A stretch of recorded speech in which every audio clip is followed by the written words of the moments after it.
Welcome to பாப்பி சமையல். இன்னைக்கு நம்ம பண்ண போகிறது ஈஸி சிக்கன். இதுக்கு ரொம்ப பொருட்கள் தேவையில்லை. இதில் கொஞ்சம் மிளகாத்தூள், மஞ்சத்தூள், உப்பு போட்டிருக்கேன். இதுக்கு தக்காளி வேண்டாம், இஞ்சி பூண்டு வேண்டாம், பட்டை கிராம்பெல்லாம் வேண்டாம். கொஞ்சம் சின்ன வெங்காயம் தட்டி வச்சுருக்கேன், கொஞ்சம் கருவேப்பிலை, கொத்தமல்லி, அவ்வளோதான். எண்ணெய் ஊற்றிக்கிறேன். ஒரு 3 கரண்டி எண்ணெய் ஊற்றிக்கிறேன்.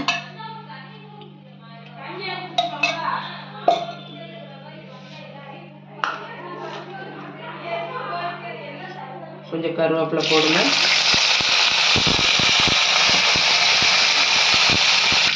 கொஞ்சம் சிக்கனை போடுங்க.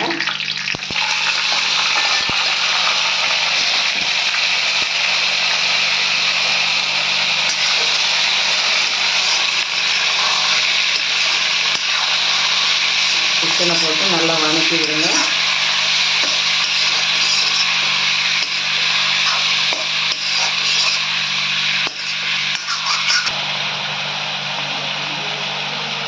இது கொஞ்சம் வதக்கி விட்டுட்டு இப்போ மூடி வைங்க, வேகட்டும். அப்பப்போ திறந்து கொஞ்சம் வதக்கி விட்டுருங்க. பாருங்க, நம்ம தண்ணி ஊற்றலை, தண்ணி விட்டுருக்கு. இதுலேயே வேகட்டும். அப்பப்போ இறக்கி விட்டுட்டு மூடி வைங்க.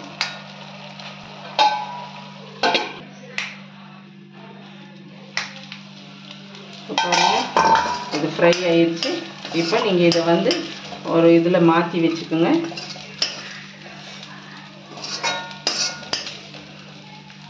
இது ஃப்ரை பண்ணியாச்சு. இது எடுத்து வச்சுட்டு இப்போ இதில்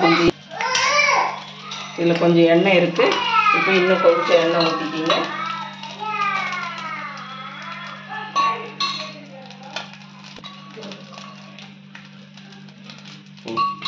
எண்ணெய் ஊற்றிட்டு திருப்பி கொஞ்சம் கருவேப்பிலை போடுங்க.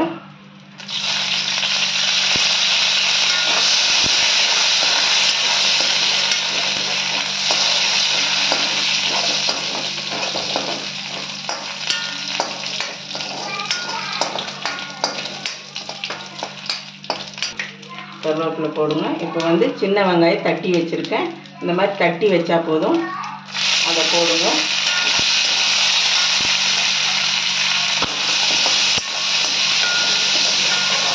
இது நல்லா இந்த மசாலாவில் பரட்டி விடுங்க. இதில் லைட்டாக கொஞ்சமாக மஞ்சத்தூள் போட்டுக்கோங்க, கொஞ்சம் மிளகாத்தூள் போட்டுக்கோங்க, கொஞ்சமாக இந்த வெங்காயத்துக்கு தகுந்த மாதிரி உப்பு போட்டுக்கோங்க. போட்டுட்டு நல்லா ஃப்ரை பண்ணி விடுங்க. ஃப்ரை பண்ணி விட்டுட்டு இதெல்லாம் சென்டரில் ஆக்கி கொஞ்ச நேரம் மூடி வைங்க.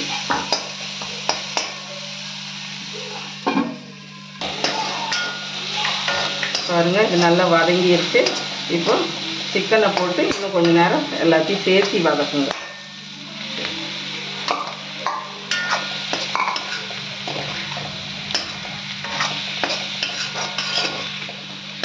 நல்லா ரோஸ்ட் ஆகட்டும், மூடி வைங்க.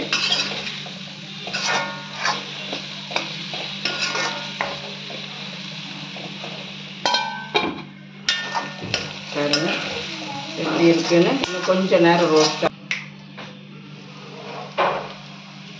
ஈஸி சிக்கன் ரெடி ஆயிடுச்சு. இது நல்ல சாம்பார் சாதம், ரச சாதத்துக்கெல்லாம் சூப்பராக இருக்கும்.